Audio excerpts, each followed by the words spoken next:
Hi, I'm Blake Schofield, founder and CEO of The Bridge to Fulfillment.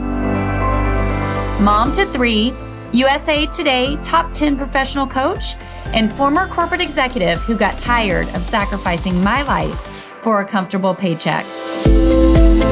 My mission is to expand perspectives to achieve greater impact at home and work without sacrifice. This is The Bridge to Fulfillment.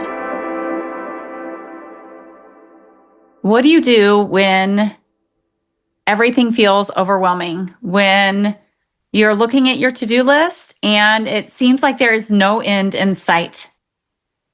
For so many high-achieving leaders, this is a challenge that we face on a consistent basis. I know when I was in corporate America, to be honest, I felt like that was my life most of the time. And what I was really lacking was an understanding of what to do in those moments. You know, often we can believe a couple of things that really keep us stuck in cycles of overwhelm and doing more than we need to do to accomplish the careers and lives that we really want. And it really comes down to these fundamental belief systems that drive our behavior. One of those is that I, quote unquote, should be able to handle it all, or that it's a personal failing that I am overwhelmed or burned out or can't handle all of the things I have on my to-do list. And I'm here to tell you that that's just not true. What I've seen over and over and over again is incredibly capable leaders who don't actually know how they're naturally wired for success or how to manage their energy, who have been applying very cookie cutter, generic pieces of advice about managing their calendar and being productive that aren't working and blaming themselves for it rather than understanding that it's the system that's broken and that there's a better way to do it. And so if that's you and you keep thinking, maybe this is as good as it gets, maybe this is just what life leads to look like, or maybe feeling like you're failing because you're struggling to keep up with things, I want to give you hope that that's not true and that there is a better way. The second reason we get caught in these cycles is we believe, I don't have time to stop. I just need to get through this and then I'll finally catch up.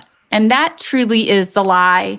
I remember, when I would go through really busy cycles at work, that I would be so heads down in my work that by the time I would stop to do something else, it was almost like I was looking around going, what have I missed? What else has happened? And that would happen to me, not just at work, but it would happen to me at home where I felt like I sort of was going through the motions. And then I woke up and was like, I feel like I haven't been present in what's happening.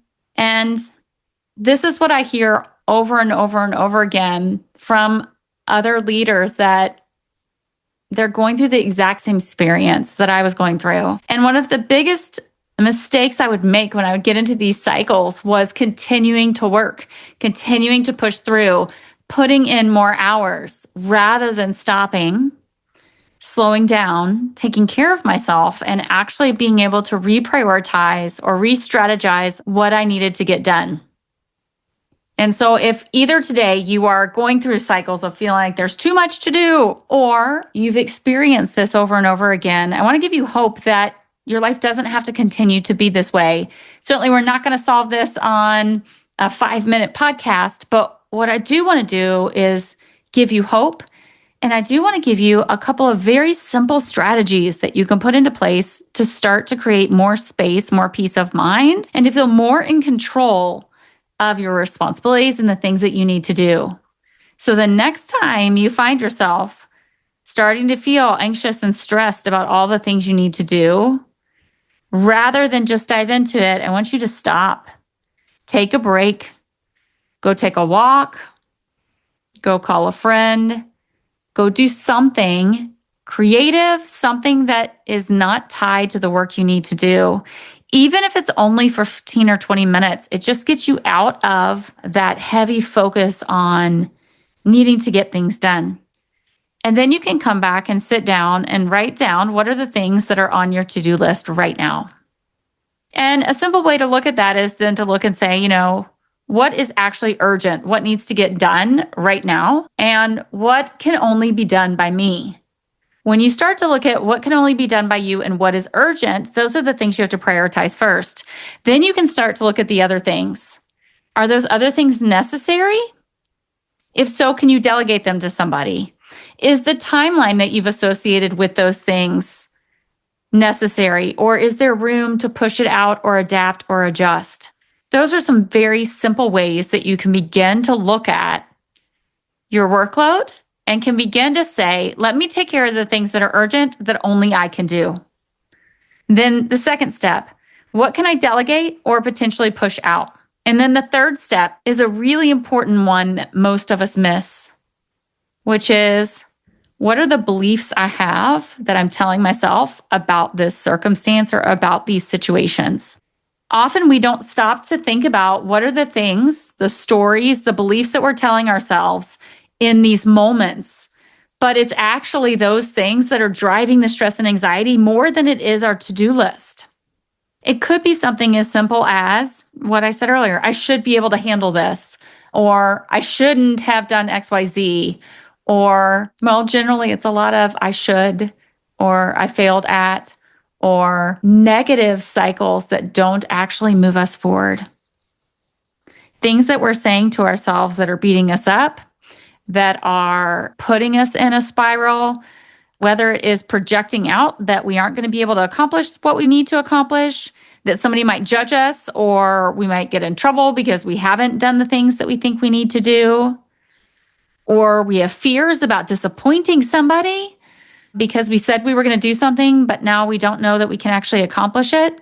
It's often those hidden beliefs or stories that we tell ourselves that are the thing that are actually keeping us trapped from changing course, from adapting, from looking at the reality of what we thought our schedule, our time, our to-do list was going to look like, and seeing the reality of that versus the original plan. Because here's the truth I can tell you. All of us underestimate how long things take. Sometimes surprises are going to come your way, and you're going to have to adapt to life as it shows up. And it is okay to change your plans. It is okay to push out deadlines. It is okay to ask for help. And sometimes it's okay to look and say, that big list of things I had to do, I'm not going to accomplish all those. I'm going to reduce it to a smaller subset of things that I know I can accomplish. The other day I was listening to a short video I passed by, and this woman was talking about we are human beings, not humans doing. And I think so often when we get into cycles of overwhelm or burnout or feeling like we are just multitasking to keep afloat, we forget that. We forget that we're human. We forget that success isn't checking off every single box, and it isn't about being perfect. Success is about adapting. It's about putting our time and energy on the things that actually matter most. It's about being a part of a community and knowing that you don't have to do it alone.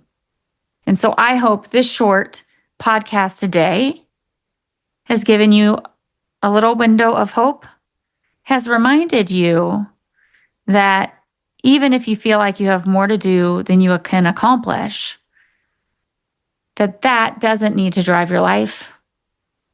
That there is a way to use this experience to learn how to develop a new way of looking at your responsibilities, your to-do list, and the things that come in your life in a way that empowers you to create more of the life that you want, to give yourself more grace and compassion, and to put your energy and your time and your mind on the things that you can accomplish. And in doing so, you'll find that it gets easier and easier and easier to do more with a lot less effort. Thanks as always for joining me. And until next time, have a great week.